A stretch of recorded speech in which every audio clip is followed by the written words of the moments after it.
Yuri, the Russian government tomorrow is planning a ceremony to announce that it's annexing four provinces or four territories from Ukraine. What does the Ministry of Defense in Ukraine have to say about that? For us, this will be another act of a brave breach of international law, which was today testified by the UN Secretary General, who said that, Russia, as a member of the Security Council, should not be uh, committing these grave breaches of the UN Charter. So, of course, nobody will ever recognize these acts of annexation. And for us, it's all the same. It's not going to have any impact on our military strategy, on our plans to liberate our land. So yeah, it's Russia will cement itself as a terrorist state, and our president, Mr. Zelensky, tonight in his video address to the nation, he said that by while Russia thinks that it will annex four different regions of Ukraine, actually Russia will annex itself to the abyss in which they are and in which they have been for the last 7 months. Abyss of lawlessness, abyss of international isolation, abyss of international condemnation, and eventually abyss of reparations and justice. So that said, Ukraine will continue pressing ahead with the counteroffensive, right? And I hear that Russia, or rather, I hear that Ukraine is pressing closer to Lyman, a key city in the Donetsk area. Am I correct about these things? Yes, you are. There are, severe fighting is going on around Liman, and Ukrainian armed forces are achieving gradual progress. But I would like to say that it's not just the only place on the front lines where now the Ukrainian army is conducting military operations, and it's. I would just like to say that it's been 7 months of this war, but it's not getting any easier, and it's not getting any less intensive, should I say, right? So as we speak with you right now, the emergency services and the military in the city of Dnipro, which is one of the largest cities in Ukraine, has been hit by missile strikes. Residential areas, and there are some heartbreaking stories. Like all of the Ukrainian social media today, were flooded with this photograph of a dog which is sitting on the rubble of a destroyed house, and under that rubble is a whole family, and the dog wouldn't move. It sits motionless, and there were people there who filmed that dog on like a smartphone video, and you could actually see that that dog is crying. So the kind of things that we come across, they're still awful, and but they only make our determination to win stronger. So, that said, Russia has threatened on numerous occasions in the past, and you reminded us about that when we spoke earlier, of its intent to use nuclear weapons to defend itself from this aggression that they claim Ukraine is perpetrating on Russia.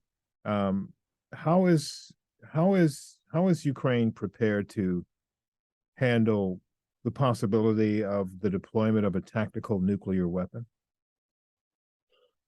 Well, it's difficult to say, JJ, because it is not something that any country in Europe has had to deal with before. So it's very difficult to predict what will happen if, God forbid, these strikes take place.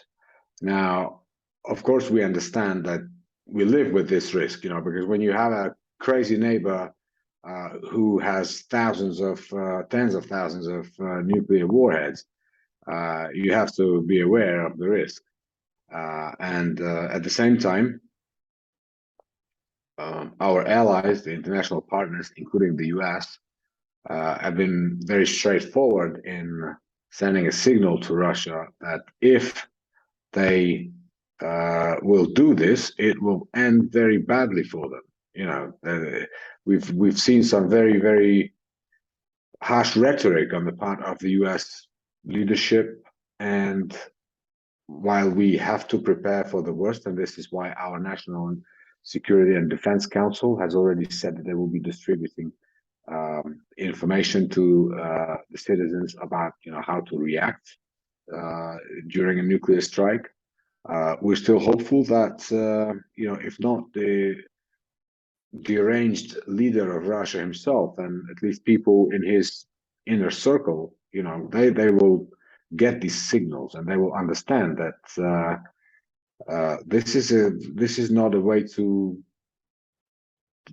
behave in a civilized. You don't just use nuclear weapons, just never. It's nuclear weapons are there as a deterrent, so it's inconceivable. But again, everybody understands that having suffered such humiliation on the battlefield in a conventional warfare, the leader of Russia is currently cornered, and everything can happen. So looking at where Ukraine is in this war with Russia and how Ukraine has fought, where Ukraine is trying to go, do you get the sense at this point that Ukraine is going to change its counteroffensive strategy or tactics? And I'm not asking you to tell me what they are. What I'm getting at here is Ukraine's been successful in doing what it's done, and we know Russia will probably try to adapt to that. And winter is coming. Does that mean that these efforts change, pause, speed up, or I know you can't get into specifics about this, but should we expect some kind of changes? The best way to answer that question is to refer to our president, to our minister of defense, and on a daily basis, they say that, if there will be some changes, they will not be dictated by the aggressor. We are conducting a smart defense of our country. Our military operations are very carefully planned, taking into account many factors. But Russia's fake referenda or nuclear blackmail will not be taken into account. This will not stop us. This will not slow us down. This will not make us less determined to continue our, actions aimed at liberating all of our lands. Because look, we are fighting a war of survival. For us, it's not like we have a choice.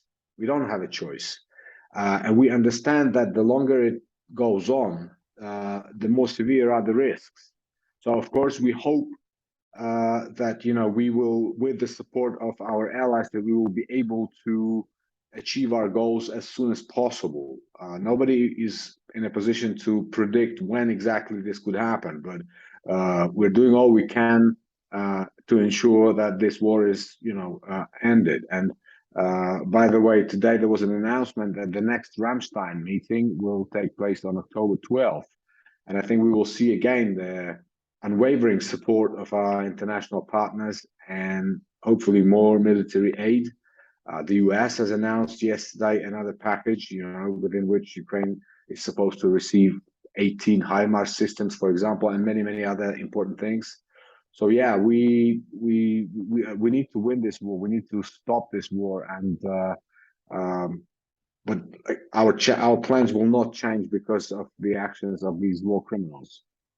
So one more thing, in terms of the actions of Russia, this mobilization that they have underway, it's very clear to those that are watching any kind of media, whether it's traditional or social, that there are a lot of people, hundreds of thousands of people that are trying to escape so as not to be involved in that war on behalf of Russia.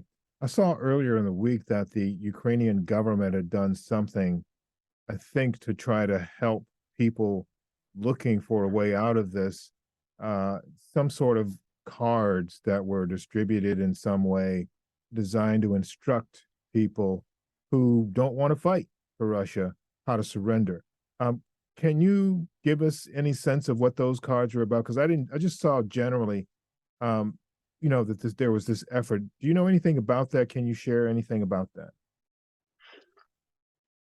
Well, there are many different ways in which we are trying to encourage those mobilized Russian soldiers, those um, people who are viewed by their own leadership as cannon fodder. We are encouraging them to not to fight. We are encouraging them to surrender.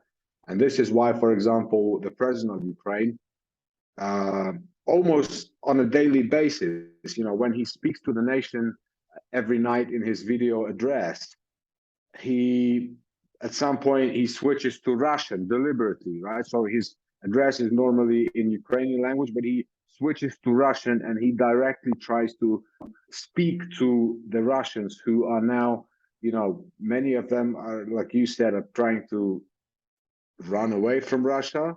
I mean, we know the figures. Like the latest estimate we've heard was that more than 300,000 have already fled Russia. So this is more actually than they were trying to mobilize. But at the same time, we know, according to our defense intelligence, that about 100,000 have already been mobilized. And many of them within 2 or 3 weeks will arrive on the battlefield.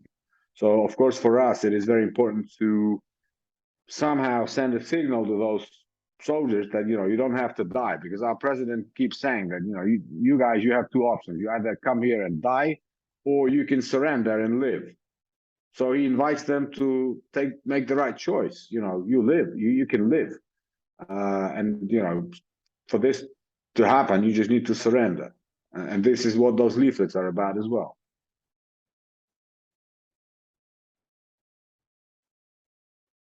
Yuri, thank you. As always, appreciate your talking to us and updating us on this. And we encourage you to continue to do what you do and do it well like you do it, and stay safe in the process. Thank you, JJ. We'll do our best.